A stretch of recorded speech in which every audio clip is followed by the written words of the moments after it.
alhamdulillah alaaji Sulutu wa tabarakallah ni nga def mooy kilifa bu nekk dama war a def si biir këram woor ba weeru koor jeex ci bisub korite nga daal di dajale sa njaboot yëpp woo ki nga xam ne mooy imam nga daal di leen di xamal li nga xam ne mooy yàlla subhanahu wa taala li nga def nag vraiment yàlla la ci yàlla fay jiw li nga war a def fi mu nekk mooy daal nga daal di tàllal sa loxo wax ma li nga bëgg nga fasaale ko daal di la ci ne suñu imam korite bu jot loo ma ñaanal balaa korite dellusiwaat ma gis ko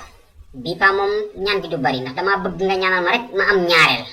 waaw waaw deuxième femme laa bëgg de imam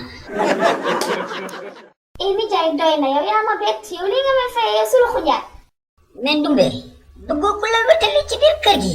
yow man ma foogoon ni dangay kontaan suluxu bëgguma mais ma sama jàmm laa la wax Ndumbe danga may affronter léegi danga may vouvoyer barki sëñ nga ci faal su ma rusuloon imam may la sa baat Ndumbe imam ñaanal na bal bi tàkk ñaareel suup